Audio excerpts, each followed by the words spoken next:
మత్తయి సువార్త 4వ అధ్యాయము 3వ వచనం నుంచి లేదంటే మొదటి వచనం నుంచి చదువుదాం. అప్పుడు యేసు అపవాది చేత శోధింపబడుటకు ఆత్మ వలన అరణ్యంలోకి కొనుపబడెను. 40 దినములు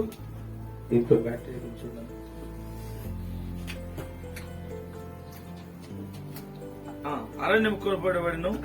40 దినములు 40 రాత్రులు ఉపవాసం ఉండిన పిమ్మట ఆయన ఆకలి కొనగా ఆ శోధకుడు ఆయన ఎద్దుకు వచ్చి, నీవు దేవుని కుమారుడు అయితే ఈ రాళ్లను రొట్టెనగునట్లు ఆజ్ఞాపించమని. అందుకు ఆయన మనుషుడు రొట్టె వలన మాత్రమే కాదు కాని దేవుని నోట నుండి వచ్చి ప్రతి మాట వలన జీవించునని రాయబడి ఉన్నదనెను. దేవుడు తన మాటలు దీవించును గాక. ప్రార్థన చేసుకున్నాం. కృప కలిగిన తండ్రి, దయ కలిగిన యేసయ్య, మీకు వందనాలు ప్రభువా. యొక్క ఉదయకాలం అందున తండ్రి నీ నామాన్ని బట్టి ప్రార్థన చేసుకునేటువంటి కృపనిచ్చినందుకు మీకే వందనాలు, కృతజ్ఞతాస్తుతులు చెల్లించుకుంటున్నాను.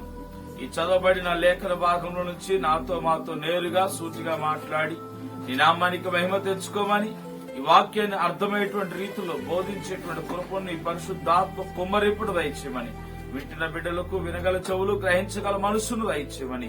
ఎంతమంది అయితే ఈ కాన్ఫరెన్స్ లో పాల్గొంటున్నారో అంత మాత్రమే కాదు, నాతో కూడా కూడి ఇక్కడ ప్రార్థన చేస్తా ఉన్నారు, వారందరిపై నీ మహిమ కుమ్మరింపబడను గాక. ఈ వాక్యం అర్థం చేసుకున్నటువంటి ఆత్మ ఇక్కడ సంచారం జరిగించును గాక. నీ కృపకు నా తండ్రి ఈ కూడికను అప్పగించుకుంటూ యేసు నామములో అడుగుచున్నాము తండ్రి, ఆమేన్ ఆమేన్. మంచిది, దేవుని నామానికి మహిమ కలుగును గాక. ప్రార్థన పూర్వకంగా ఉండండి. ఈ యొక్క దేవుని యొక్క మాటలు మనం విందాం కొద్ది నిమిషాలు. ఈ చదవబడిన లేఖన భాగంలో నుంచి ఈ దినముకై ఏర్పాటు చేయబడినటువంటి వర్తమానము అంశం ఏంటంటే ఈ రాళ్లు. ఏంటంట అంశం పేరేంటి? ఈ రాళ్లు. జాగ్రత్తగా రాసుకోనండి. ఈ అంశాన్ని గురించి మనం కొద్ది నిమిషాలు విందాం. ఈ రాళ్లు అంటే చదువుతాను, గమనించండి. మత్తయి సువార్త 4వ అధ్యాయము 3వ వచనంలో ఈ మాట రాయబడింది. ఆ శోధకుడు ఆయన ఎద్దుకు వచ్చి, నీవు దేవుని కుమారుడు అయితే ఈ రాళ్లను రొట్టెనగునట్లు ఆజ్ఞాపించమనెను. దేవుని నామానికి మహిమ కలుగును గాక. జాగ్రత్తగా ఈ వాక్యాన్ని మనం గమనిద్దాం.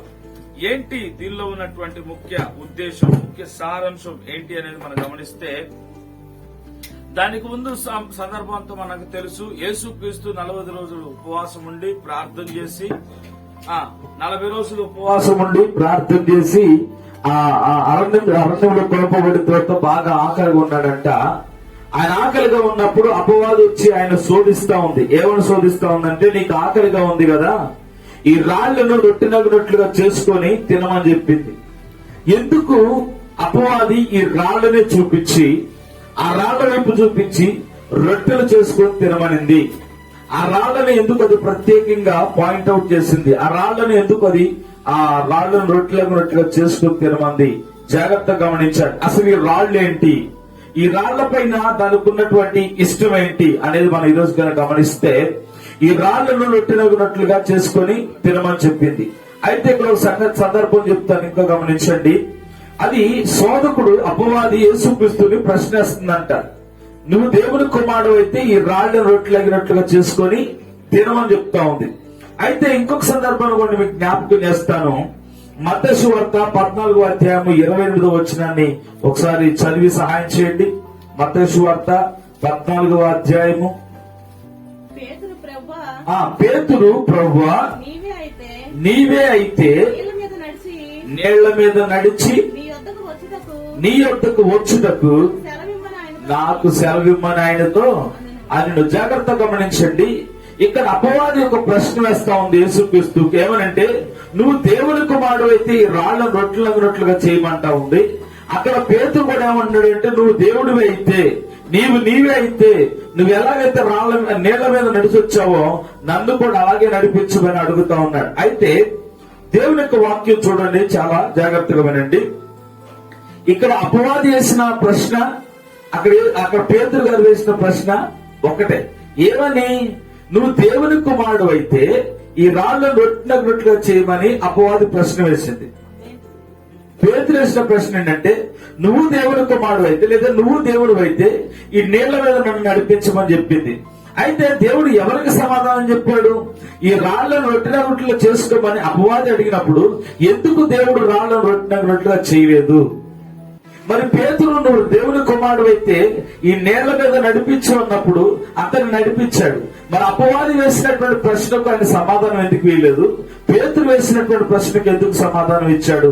ఈ రోజున నువ్వు గమనించాల్సిన సంగతి. ఎందుకంటే అక్కడ అపవాదికి ఆడి ముందు ఎన్ని అద్భుతాలు చేసినా, ఆశ్చర్యకార్యాలు చేసినా, స్వస్థ కార్యాలు చేసినా, ఈ రాళ్లు రొట్టెలు చేసినా గాని వాడే మాత్రం మారు మనసు పొందడు. అపవాది గారికి మారు మనసు అవసరం లేదు, ఆ శోధకుడికి మారు మనసు అవసరం లేదు. కాబట్టి వాడి ముందు అద్భుతం చేయాల్సిన అవసరం లేదు, ఆశ్చర్యకార్యం చేయాల్సిన అవసరం లేదు. వాడి ముందు అద్భుతం చేసినా చేయకపోయినా, ఈ రాళ్ల రొట్టెలు చేసినా చేయకపోయినా వాడికి ఏమాత్రం మారు మనసు అవసరం లేదు, బాప్తిజం అవసరం వాడికి లేదు. కానీ దేవుడు పెట్టినటువంటి పేతురుకు అవసరం. పేతురు ఎదుట కనుక దేవుడు ఒక గొప్ప కార్యం చేస్తే అతడు ఏం చేస్తాడంటే ఆ వాక్యానికి లోబడి ఉంటాడు. అతని ఎదుట జరిగినటువంటి అద్భుతాన్ని బట్టి, ఆ స్వస్థ కార్యాన్ని బట్టి తప్పనిసరిగా పేతురు ఏం చేస్తాడంటే లోబడి ఉంటాడు. అందుకోసమే పేతురు అడిగినటువంటి ప్రశ్నకి దేవుడు సమాధానం దయచేశాడు, అతని ముందు అద్భుతాన్ని చేశాడు. ఈ అపవాది చేసినటువంటి ప్రశ్నకు దేవుడు ఎందుకు సమాధానం చెప్పలేదంటే, ఆయన ముందు ఎందుకు అద్భుతం చేయలేదంటే కారణం ఏంటయ్యా అంటే మారు మనసు వాడికి అవసరం లేదు. అందుకోసం దేవుని వాక్యం చెప్తుంది, మారు మనసు అక్కలు లేని 99 గొర్రెల కంటే మారు మనసు విషయమై ఒక గొర్రె కోసమైనా పరిగెడుతున్నారు. కాబట్టి ఈ అపవాది ముందు ఎన్ని అద్భుతాలు చేయని గనక వాడికి మారు మనసు ఉండదు, రాదు, వాడికి అవసరం లేదు కూడా, వాడు తీసుకోడు వాడు మారు మనసు. కానీ పేతురు దాన్ని చేయగలదు. కాబట్టి ఈ రోజున దేవుని యొక్క వాక్యాన్ని వింటున్న ప్రియ సహోదరి సహోదరుల జాగ్రత్తగా గమనించండి. ఎందుకు ఈ రాళ్లను రొట్టెగా చేయమని చెప్తా ఉంది? అక్కడే దేవుని యొక్క వాక్యం చెప్తా ఉంది.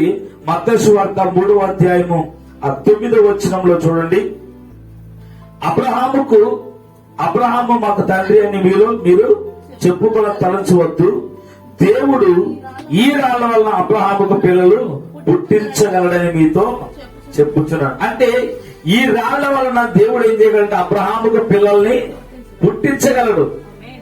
అంటే ఈ రాళ్ళు ఎవరంటే అబ్రహాము సంతానం. ఏంటంట? ఈ రాళ్ళు అబ్రహాము సంతానం. కనుక అబ్రహాము సంతానాన్ని లేకుండా చేయాలి అని అంటే జాగ్రత్త గమనించండి. అక్కడ ఇంకొక సందర్భం కూడా ఉంది.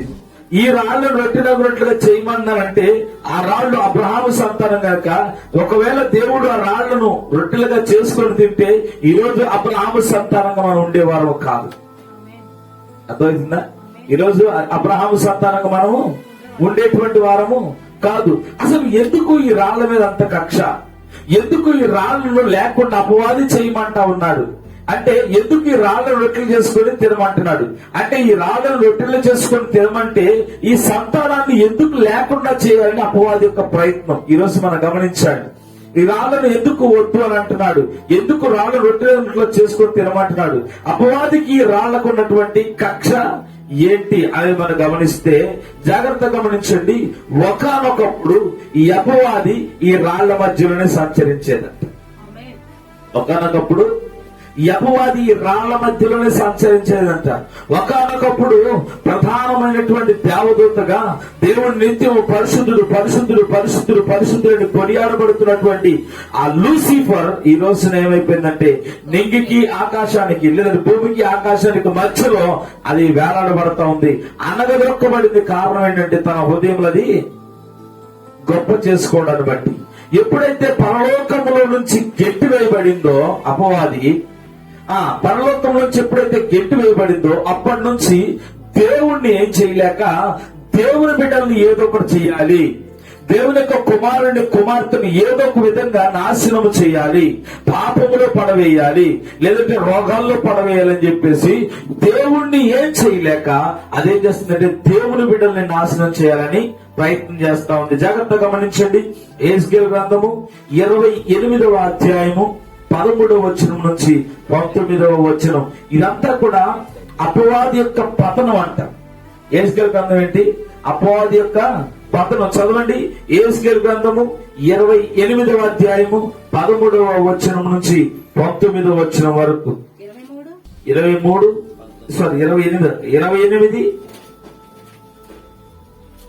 13 నుంచి 19 వరకు చూడండి. సాతాను యొక్క పతనం. దేవుని తోట యొక్క ఏదేనులో నువ్వు ఉంటివి. ఎవరు? ఈ లూసిఫర్. దేవుని తోట యొక్క ఏదేనులో నువ్వు ఉంటివి. మాణిక్యములు, గోమేదకము, సూర్యకాంతమని, రక్తవర్ణపు రాయి, సులేమాని రాయి, మరకతము నీలము, ధర్మరాగము, మాణిక్యము అను అమూల్య రత్నములతోనూ బంగారముతోనూ నీవు అలంకరింపబడి ఉన్నావు. నీవు నియమింపబడిన దినము పిల్లన గ్రోవులు రాయించు వారును నీకు సిద్ధమైరి. అభిషేకము నందిన కెరూబువై ఒక ఆశ్రయముగా నీ ఉంటివి. అభిషేకము నందిన కెరూబువై ఒక ఆశ్రయముగా నువ్వు ఉంటివి. అందుకే నేను నిన్ను నియమించితిని. దేవుడికి ప్రతిష్ఠింపబడిన పర్వతము మీద నీ ఉంటివి. దేవునికి ప్రతిష్ఠించబడిన పర్వతం అంటే ఆ పరలోకములో నీ ఉంటివి. కాళ్ళు చిన్న రాళ్ల మధ్యలో నీవు సంచరించుకుంటే కాళ్ళు చిన్న రాళ్ల మధ్యలో దేవుడు అగ్ని, దేవుడు వెలుగు. ఆ వెలుగు మధ్యలో ఆయన వెలుగుంటే మనము కూడా వెలుగు సంబంధులమైన ఆ వెలుగు సంబంధమై కాలుచున్నటువంటి రాళ్ల మధ్యలో నీవు ఉంటివి. నీవు నియమింపబడిన దినము మొదలుకొని పాపము నీ యందు కనబడు వరకు ప్రవర్తన విషయంలో యథార్థవంతుడిగా ఉంటివి. అయితే నీకు కలిగిన విస్తారమైన వర్తకము చేత లోపల నీవు అన్యాయము పెంచుకొని పాపము చేయుచు వచ్చితివి గనుక దేవుని పర్వతము మీద నుండి పర్వతము నీ ఉండకుండా నేను నిన్ను అపవిత్ర పరిస్థితిని.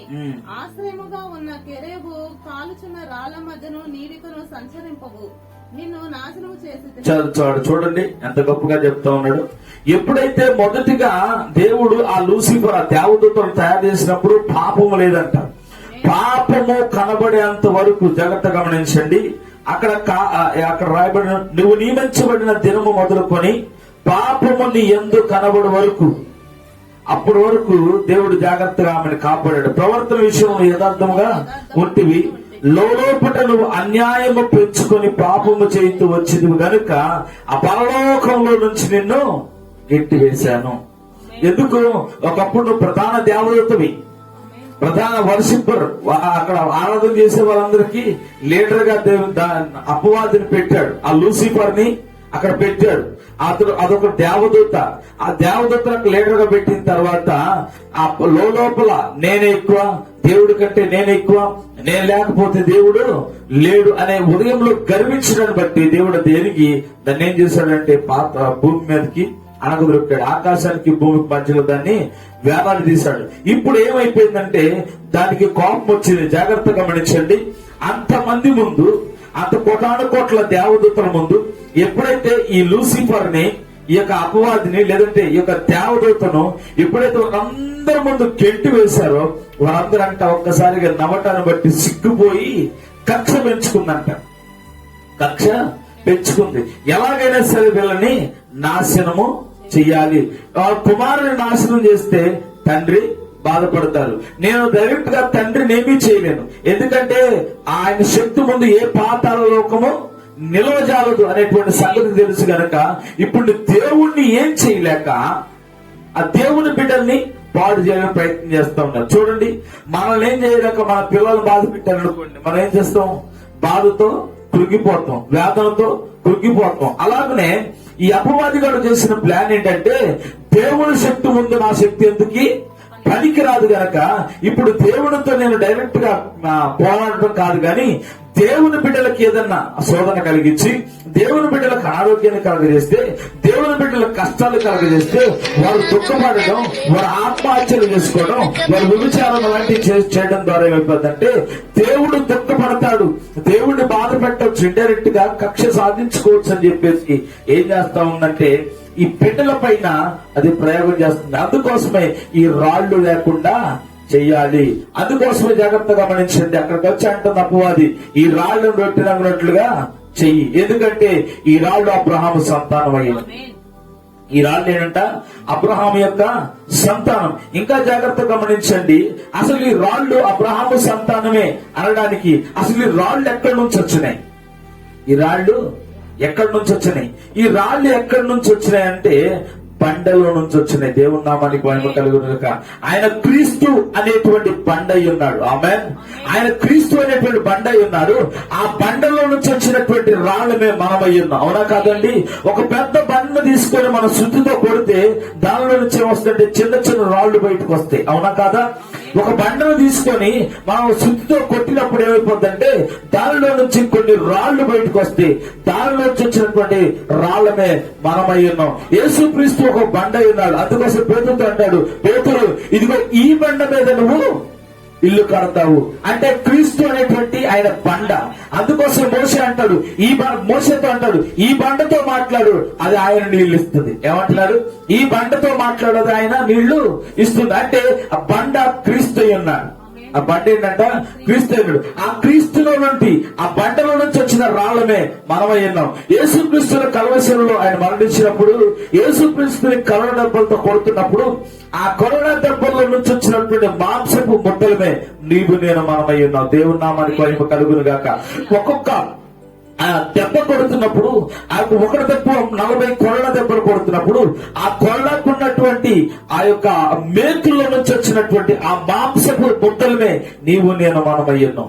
ఆయన బండ, ఆ బండలో నుంచి వచ్చినటువంటి రాళ్లము నీవు నేను మనమై ఉన్నాం. దేవుని నామానికి మహిమ కలుగును గాక.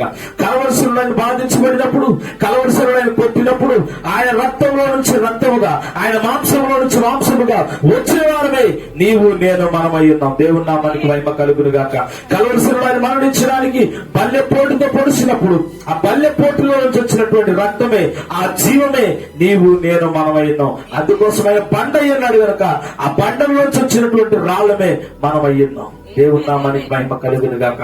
అందుకోసమనే దేవుని ప్రజలను హింసించడానికి, దేవుని బిడ్డలను హింసించడానికి, దేవుణ్ణి ఏమీ చేయలేక ఆయన బిడ్డలమైన మనపైన అపవాదిగాడు కన్నేస్తా ఉన్నాడు. ఈ రోజున వాక్యం వింటున్న ప్రియ సహోదరి సహోదరుల ఒక్కసారి ఆలోచించండి. ఆ క్రీస్తులో నుంచి వచ్చినటువంటి బండలనే మనమై ఉన్నాం. బండలు మనమే, ఆ బండలు మనమే, ఆ రాళ్ళు మనమే గనక మనం ఏం చేయాలి తెలుసా? దేవుని స్తుతించాలి, గణపరచాలి. దేవుణ్ణి ఆనంద గీతాలతో, సంతోషంతో, చప్పట్లు కొడుతూ, పాటలు పాడుతూ, వాయిద్యములు వాయిస్తూ, రెయ్యి మొదలంలో ప్రార్థన చేస్తూ, వాక్యం చదువుతూ, ప్రార్థన చేస్తూ నిత్యము దేవుని సన్నిధానంలో ఆనందించవలసిన వారమై ఉన్నాం. జాగ్రత్త గమనించండి. ఆ యెరూషలేము మహాపట్టణానికి దేవుడు మొట్టమొదటిసారిగా వస్తున్నప్పుడు అక్కడ ఉన్న ప్రజలందరూ కూడా ఆర్భాటముతో గెంతులు వేస్తూ ఓసన్న జయము, ఓసన్న జయము అని చెప్పేసి అందరూ పాడుతూ ఉంటే అక్కడ ఉన్నవారు కొందరు అన్నారంటే, మీ ప్రజలకి ఏం బుద్ధి లేదా? మీ ప్రజలకి ఏమీ బుద్ధి లేదా? నాకు తెలిసి లోకసువార్త 19:40 అనుకుంటా మాట ఉంటుంది. ఒకసారి చూడండి. 19:40 అనుకుంటాను. చూడండి, అంతే 40. లోకసువార్త 19:40 చూడండి.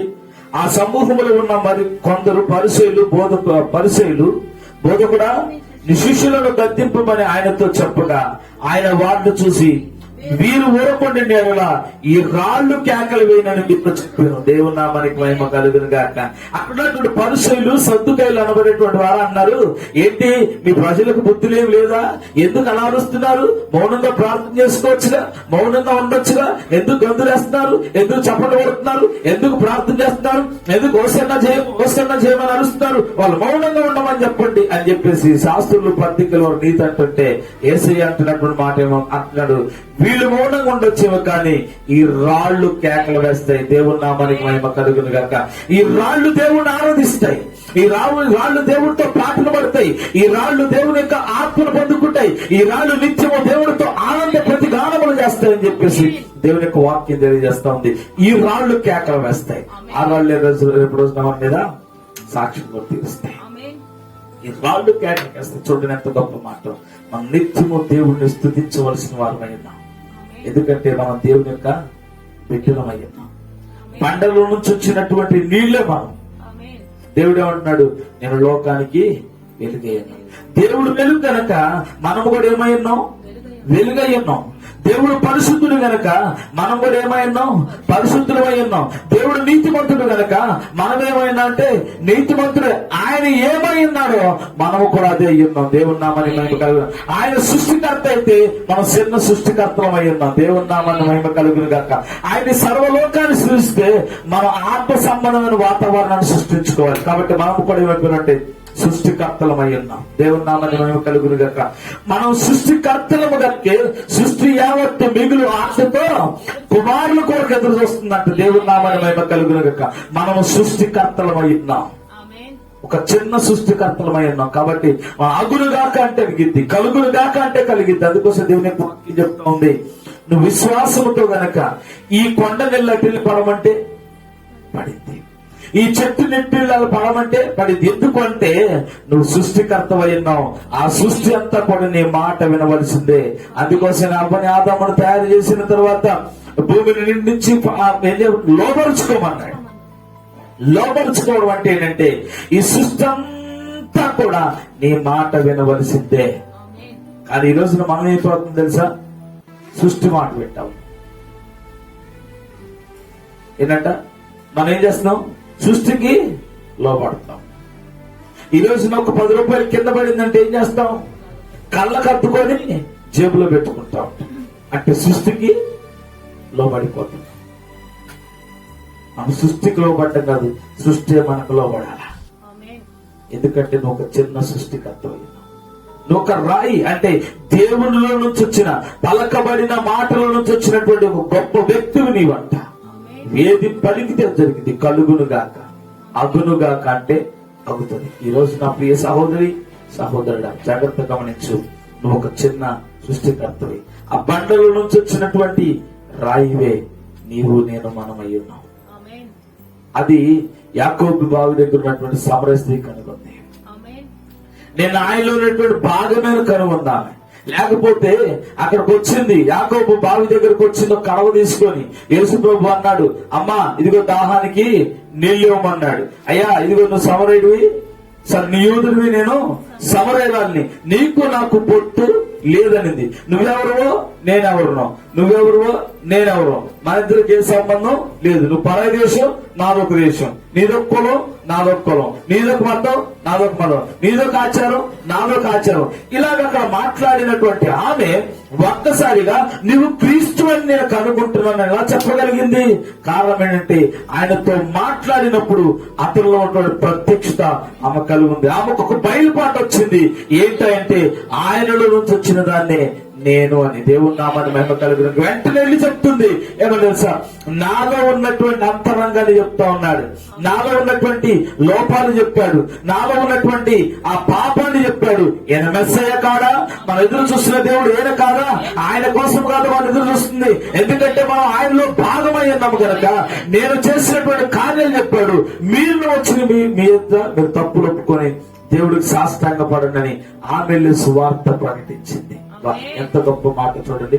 అప్పటి వరకు ఆమెకు కూడా తెలియలేదు ఆయన సృష్టికర్త, ఆయన సర్వలోకానికి వచ్చి సర్వ మానవాళి పాపాల కొరకు ప్రాణం పెట్టే గొర్రె పిల్లని, ఈ రక్తం కాచే గొర్రె పిల్లని, పాపాలు తీసివేయడానికి వచ్చినటువంటి వాడు ఆయనే అని ఆమె తెలియక ప్రత్యక్షత లేనంతసేపు ఏమడిగిందంటే, నువ్వెవరో అయ్యా, ఎవరు నాకు తెలియదు, నువ్వేమో యూదుల్లాగా ఉన్నావు, నేనేమో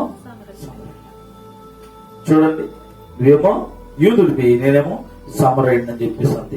ఎప్పుడైతే దేవుడు మాట్లాడడం ప్రారంభించాడు ఆమెతో, దేవుడు ఎప్పుడైతే ఆమెతో మాట్లాడడం ప్రారంభించాడో వెంటనే ఆమెకు ప్రత్యక్షత వచ్చింది. ఇందుకోసం నా ప్రియ సహోదరి, నిత్యమును దేవుడితో సహవాసం ఉండాలి. ప్రార్థన వాక్యం అనేటువంటి దాంతో ఎప్పుడైతే నువ్వు సహవాసంలో ఉంటావో, అన్యులతో నువ్వు ఉంటావో, దేవుడు నీకు ఒక ప్రత్యక్షతనిస్తాడు.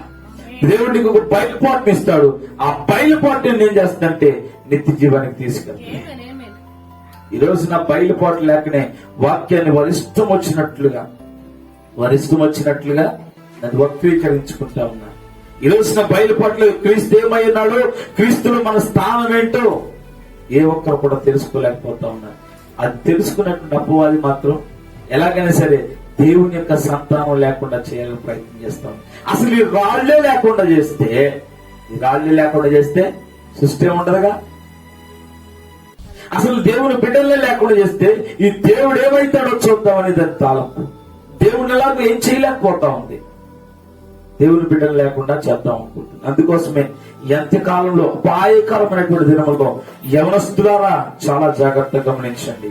యవనస్తుల పైన వారి యొక్క టార్గెట్ యవన కాలంలో లేదంటే ఈ చివరి దినాల్లో యవనస్తులను చిన్నపిల్లలు లేకుండా చేయాలని సాతాను ఎంతో బలంగా పనిచేస్తా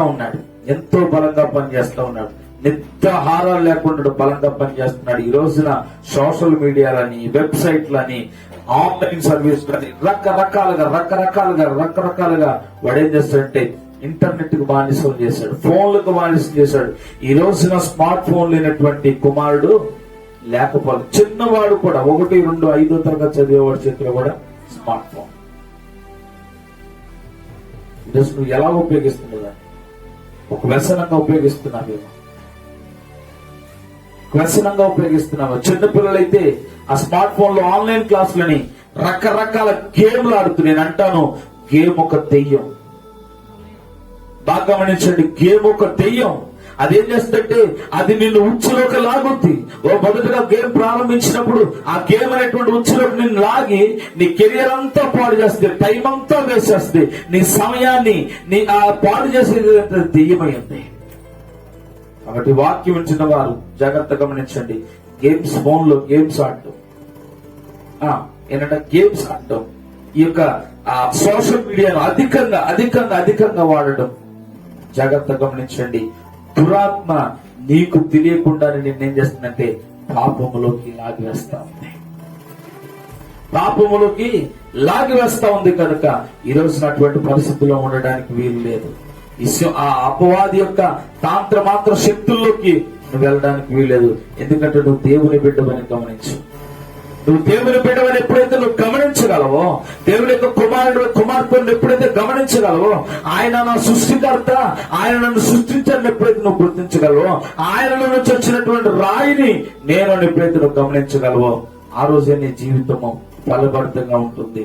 ఎందుకు అపవాదికి అంత కోపం అంటే, ఈ రాళ్లే లేకుండా చేస్తే ఆయన నాదే పెద్ద, ఈ రాళ్లు లేకుండా చేయాలి సరే, ఈ రాళ్లను చంపారంటే దేవుని కుమార్తెని ఏదో ఒక పాపంలో పడవేసి ఈ రోజున ఎంతో మంది యవనస్తులు చనిపోతా ఉన్నారు. బైక్ రైడ్లని రకరకాలుగా ఇష్టానుసారంగా తల్లిదండ్రుల మాట వినకుండా, పెద్దల మాట వినకుండా, దేవుని మాటకు లోపడకుండా వారి ఇష్టానుసారమైనటువంటి జీవితాన్ని జీవిస్తూ ఒకరి నడత వారికి యథార్థంగా కనిపిస్తుందంట. తుదగది ఎక్కడ తీసుకెళ్తుంది? మరణానికి తీసుకెళ్తుంది. యవనస్తుల యొక్క ఆలోచన ఎలా ఉంటుందంటే, నాదే గొప్ప, నేనే గొప్ప, నా మాటే గొప్ప, ఇక పెద్దలు చెప్పింది మీకేం తెలుసులే, మాకు తెలిసినంతగా అని యవనస్తులు చెప్తుంది. పెద్దల మాట వినడం మానేశారు, దేవునికి భయపడడం మానేశారు. ఈరోజు నేను నా పరిస్థితి వాక్యం వింటున్నాను. నీ నా పరిస్థితి ఎలాగుందో ఒకసారి నువ్వు కనుక గమనించగలిగితే, నీ స్థితి ఏంటో, నీ పరిస్థితి ఏంటో కనుక నువ్వు గమనించగలిగితే, నా ప్రియ సహోదరి సహోదరులారా ఒకసారి ఆలోచించండి. మనం క్రీస్తులో నుంచి వచ్చిన వారమై ఉన్నాం. మనం క్రీస్తు సంబంధం, మనం వెలుగు సంబంధం, మన చీకటి సంబంధము కాదు. ఎందుకంటే దేవుల్లో చీకటి లేదు, దేవుల్లో చీకటి లేదు. కాబట్టి మనలో చీకటి ఉండడానికి వీలు లేదు. దేవుని బిడ్డగా జీవిస్తున్న నీలో చీకటి రావడానికి వీలు లేదు. నువ్వు ఎప్పుడు వెలుగుతో నింపబడాలి, వాక్యముతో నింపబడాలి. నిత్యము వాక్యము ప్రార్థన ఎప్పుడైతే నువ్వు చేయగలుగుతావో, ఇక నీ జీవితంలో చెడు తలంపులు అనేది ఒకవేళ వచ్చినా వాక్యం వాటిని నియంత్రిస్తుంది. వాక్యం నిన్ను సరి చేస్తుంది. యవనస్తులు దేని చేత వారి నడకను శుద్ధి చేసుకున్నారంటే వాక్యాన్ని బట్టే. వాక్యం నిన్ను సరి చేస్తుంది. ఆ సరి చేయకుండా చేయడం కోసమే అపవాదం ఏం చేస్తుందో తెలుసా? రాళ్ళని అందరూ ఏమంటారు ఈ మాట అనగానే, ఈ రాళ్లను రొట్టెలు చేసుకుని తినమని దేవుడు అడిగినప్పుడు అక్కడ దేవుడు సమాధానం చెప్పాడంటే, ఏమని సమాధానం చెప్పాడు? మనిషి రొట్టె వలన కాదు కానీ దేవుని యొక్క నోటి నుండి వచ్చి మాట వల్ల బ్రతుకుతును అని చెప్పాడు. అది కాదండి దాని సమాధానం. ఎందుకంటే దాని ఎదుట ఎన్ని అద్భుతములు చేసినా ఏ ప్రయోజనం ఉండదు. నిరూపించుకోవాల్సిన అవసరం లేదు. ఆయన దేవుడని అపవాది దగ్గర నిరూపించుకోవాల్సిన అవసరం లేదండి. ఎందుకంటే దానికి తెలియదా? ఆ పరలోకం నుంచి కాదు అది వచ్చింది, ఈరోజు నీవు నేను గమనించాలి. ఒక అవిశ్వాసి వచ్చి, లేదంటే ఒక దేవుడిని ఎరిగినటువంటి బిడ్డ దగ్గరకు వచ్చి, ఇదిగో నువ్వు దేవుని నువ్వు మారు, లేదంటే నా దగ్గర ఒక అద్భుతం చేయి, ఒక ఆశ్చర్యం చేయి, ఒక సూచక్రియ చేయి అంటే నువ్వు అనవసరంగా ఆ దగ్గర చేయాల్సిన అవసరం లేదు. దేవునికి అప్పగించుకో. దేవుడు దానికోసం రకరకాల ప్రయత్నం చేసి దేవుడు తెలుసుకొంత తెలియకొంత మాట్లాడి దేవుని నామాన్ని అవమానపరచడానికి వీల్లేదు. ఈ రోజున బిడ్డలు ఏం చేస్తున్నారంటే, దేవుని బిడ్డలు కాస్త తెలిసి కాస్త తెలియకుండా, కొద్ది వాక్యం తెలిసి కొంచెం వాక్యం తెలియకుండా, సరిగ్గా ప్రార్థన జీవితం లేకుండా, ఎవరైనా ఒక అన్యుడు వచ్చి, లేదంటే ఎవరొక దేవుని తిరిగినటువంటి బిడ్డ వచ్చి, ఇదిగో యేసు ప్రభు గొప్ప అంటున్నావు కదా, ఆరాధన అట్టాను ఇట్లాను, ఈ కార్యం చేయి ఆ కార్యం చేయి అంటే వీడు తెలుసుకొంత తెలియకొంత మాట్లాడడాన్ని బట్టి ఈ రోజున సోషల్ మీడియాలో ఎన్ని కాంట్రవర్సీలు జరుగుతా ఉన్నాయి. పూర్తిగా తెలిస్తే మాట్లాడాలి, లేకపోతే మాట్లాడకూడదు. వాడి ఎదుట అద్భుతం నువ్వు చేయాల్సిన అవసరం లేదు. వాడికి దేవుడికి అప్పగించు. అందుకోసం దేవుడు అన్నాడు, వాదించొద్దు, తర్కించుకోండి, మాట్లాడుకోండి, వాదోపవాదాలు వద్దు. నువ్వు గెలవాలి, అతడు గెలవాలి. ఇప్పుడు ఓడించడం వల్ల ఏమైపోతుంది, అపవాదికి ఏమైపోతుంది అంటే కోపం వచ్చింది. ఇంకా ఓడిపోయినటువంటి కోపం ఇంకెక్కువైపోయాడు. ఏదో ఒక రీతికి మనల్ని పన్నాగం చేసి నాశనం చేయాలని చూస్తూ ఉంటాడు. నాశనం పుట్టింది కనుక జాగ్రత్తగా గమనించండి. తెలుసు కొంత తెలియక కొంత మాట్లాడడానికి వీలు లేదు. బైబిల్లో అచ్చట కొంత ఇచ్చట కొంత ఉంది. కాబట్టి దాన్ని నువ్వు జత చేయడం నీ వల్ల కాకపోతే నువ్వేం చేస్తావంటే దేవుని నామాన్ని అవమానపరిచిన వాడవుతావు. కనుక నువ్వేం చేయాలంటే మొదటగా బైబిల్ చదువు, ప్రార్థన చేయి, దేవుని ఆత్మను పొందుకో. తర్వాత దేవుడు నీ పక్షాన్ని నిలబడి చేస్తాడు. నువ్వు ఊరుకున్నా ఆయన మాట్లాడతాడు. మోషతో అంటున్నాడు, నువ్వు మౌనంగా ఉండు, నేను చూసుకుంటాను. ఈరోజు వాక్యం అంటే నా ప్రియ సహోదరి, ఒక రాయి, ఆ బండల్లోంచి వచ్చినటువంటి రాయి అని గమనించు. ఆయన కొట్టినప్పుడు ఆయనలో నుంచి వచ్చినటువంటి ఒక ఆ మాంసమే నీవు. ఆయన కలవరశిలలో కొట్టినప్పుడు ఆయన రక్తంలో రక్తముగా వచ్చిన నీవు. ఆయన మాంసంలో మాంసం నీవు, ఆమె ఎముకల్లో ఎముక నీవు. కనుక ఈ విషయాన్ని కనుక నువ్వు గమనించగలిగితే ఇంకెన్నడూ కూడా లోకం వైపు నువ్వు చూడలేవో, అపవాదిని నేది కూడా చేయలేవు. ఈ రోజు కనుక ఈ వాక్యాన్ని గమనిస్తున్నా నా ప్రియ సహోదరి సహోదరులారా, ఈ రాళ్లు అది నీవు నేను మనమే. ఈ రాళ్లు నీవు నేను మనమే, మన అబ్రహాము సంతానం అయ్యాను. కాబట్టి ఈ రోజున అబ్రహాము సంతానంగా పిలువబడుతున్న నీవు నేను దానికి తగినట్టుగా మనం జీవించవలసిన వారు. నీవు నేను మనం దేవునికి ఇష్టలుగా బ్రతకవలసిన వారమై ఉన్నాం. నీవు నేను పాపాన్ని వదిలిపెట్టి, లోకాన్ని వదిలిపెట్టి, లోక ఆశలను వదిలిపెట్టి, లోక తలంపులను వదిలిపెట్టి దేవుని కొరకు బ్రతకవలసిన రోషము కలిగిన వారమే. ఆ రోషము కలిగిన వాడు కనుక మనం కూడా రోషము కలిగి, దావీదు అంటున్నాడు, యుద్ధము యెహోవాదే, నా వల్లేం కాదు, నేను పొట్టివాడిని చిన్నోడిని, నా వల్లేం కాదు, కానీ నాలో ఉన్నవాడు గొప్పవాడు. ఆమేన్. నాలో ఉన్నవాడు శక్తివంతుడు, నాలో ఉన్నవాడు రోషము కలిగినటువంటి దేవుడు. ఈ సున్నతి లేని ఫిలిష్తీయుడు ఎంతసేపు అని చెప్పేసి ఏం చేశాడు, ఒడిశాలో ఒక రాయిని పెట్టుకున్నాడంట. రాయిని పెట్టుకున్నాడు, రాయితో కొడితే బోర్ల ఒక్కబడ్డాడు. ఈ రోజున కూడా ఆ రాయితో నేను కొట్టాలా, వాక్యముతో నేను కొట్టాలా. ఏ చేసిన వాక్యమే నిలుస్తుండాలి. వాక్యము ముందుంచి వెనక నడవాలి. ఎప్పుడైతే వాక్యం నీ ముందరగా నడుస్తుందో మెట్టగా ఉన్నటువంటి స్థలం ఏం చేస్తుంట సరళం చేయబడింది. దేవుని నామమున మహిమ కలుగును గాక. నీకెన్ని శోధన శ్రమలు ఇరుకులు ఇబ్బందులు వచ్చినప్పటికీ, కష్టాలు ఎదురైనప్పటికీ మొదటిగా దేవుని ఒక వాక్యం ప్రకారంగా జీవించు. దేవుని యొక్క అద్భుతాన్ని చూస్తావు. ఈరోజు ఒక విషయాన్ని గమనించవలసింది ఏంటంటే, నువ్వు ఒక రాయి అయి ఉన్నావు. ఏ రాయి? ఇది బండ రాయి కాదు, అదేవిధంగా క్రీస్తులో నుంచి వచ్చినటువంటి ఒక రాయి. నువ్వు బండ, క్రీస్తు అనేటువంటి బండలో నుంచి వచ్చినటువంటి రాయి గనక, నువ్వు ఒక చిన్న సృష్టికర్త గనక లోకం నీకు అంటడానికి వీల్లేదు. దేవుని యొక్క వాక్యం చెప్తుంది, ఆయన లోకంలో ఉన్నాడు కానీ లోకం ఆయనకు అంటలేదు. నువ్వు కూడా లోకంలో ఉంటున్నావు గనక లోకం నీకు అంటడానికి వీలు లేదు. ఈ రోజున లోకంలో ఎవరైనా ఉన్నారేమో, ఇంకా పాపంలో ఉన్నారేమో, అతిక్రమాల్లో ఉన్నారేమో, దేవుడు చూడట్లేదని అవిధేయంగా జీవిస్తున్నారేమో, తల్లిదండ్రులు గౌరవించకుండా, పెద్దలు గౌరవించకుండా, వాక్యాన్ని వినకుండా, వాక్యాన్ని పెడచెవును పెడుతూ నామకార్థమైనటువంటి క్రైస్తవ జీవితాన్ని జీవిస్తున్నారేమో. ఈ రోజున మీకు ఒక మాట, యేసయ్య చెప్తున్నటువంటి మాట, నువ్వు దేవుని కుమారుడు కుమార్తె అయి ఉన్నావు కనుక దేవుని యొక్క కుమారుడు కుమార్తెలు అనబడేటువంటి వారు తప్పనిసరిగా తల్లిదండ్రుల మాటకు లోబడాలి, పెద్దల మాటకు లోబడాలి, దేవుని యొక్క వాక్యాలకు లోబడాలి, నిత్యం ప్రార్థన వాక్యంతో నింపబడాలి. అటువంటి కృప కాపుదల దేవుడు మనందరికీ దయచేయును గాక.